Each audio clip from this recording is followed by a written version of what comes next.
Catholic News Roundup is brought to you in part by PewSitter.com, your online Catholic newspaper for the third millennium, CatholicMediaCoalition.org, in line with the Church, online with the world.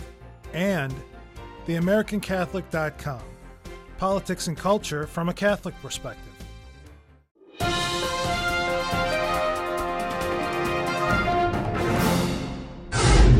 Hello and welcome to today's edition of Catholic News Roundup. I'm Matthew McAuliffe. Obamacare Supreme Court bound. In a decision that came in the wee hours of Tuesday morning, the administration has decided not to seek the review of an Atlanta court ruling that declared Obamacare unconstitutional. This was a risky decision for the White House, as this will likely mean a Supreme Court hearing during the 2012 presidential campaign. Some 26 states, slightly over half of all the United States, have sued to keep Obamacare from becoming law because it requires individuals to buy health insurance. Needless to say, the passing of Obamacare through Congress and the Senate is one of the administration's spurious victories, as it now imposes public funding of contraception. Gay terrorism. A new wave of economic terrorism is being launched by homosexual activists against believers in true marriage, one that is seriously impacting thousands of Christian and pro-life charities and millions of consumers across America. TheBlaze.com says the Charity Giveback Group, or CGBG, a huge internet marketing group that directs consumers to retail websites, is being targeted because it gives a portion of the commission it makes on each consumer transaction to his or her choice of charity, which includes Christian groups that oppose so-called gay marriage.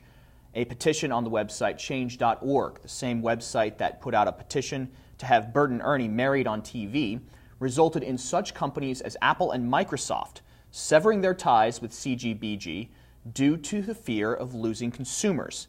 CGBG consultant and former presidential candidate Mike Huckabee says, quote, "This is economic terrorism. To try to destroy a business because you don't like some of the customers is, to me, unbelievably un-American." Campus Constitution Shakedown. One complaint of discrimination from a homosexual student at Tennessee's Vanderbilt University has sent faculty scurrying into a witch hunt for Christian groups across campus scrutinizing their constitutions. The student filed the complaint because he was asked to resign from his position as a fraternity officer for Beta Upsilon Chi when it was discovered that he was an active homosexual, prompting Vanderbilt to review all student organizations. The college has called upon 5 Christian groups to remove clauses from their constitutions which require members to spread their faith to others, resulting in a standoff as the students push back at the risk of losing university funding. Carol Swain, a professor of political law at Vanderbilt, points out that the new hasty policy of the university, if carried to its logical extension, means no campus organization can maintain the integrity of its beliefs. Stay with us. We'll be back in just a few seconds. Catholic News Roundup is brought to you in part by NewOxfordReview.org, the voice of Catholic Orthodoxy, in print and on the web, and RenewAmerica.com, expanding the influence of America's grassroots in the cause of freedom. Sheltering abuse. 3 Catholic charity shelters in the Archdiocese of Galveston-Houston are being shut down amidst accusations that staff members misled a federal investigation into the sexual abuse of one of its children. The Houston Chronicle reports the children are still being removed from the 3 St. Michael's shelters in the area as the U.S. Office of Refugee Resettlement, or ORR, continues investigating the July 1st abuse incident.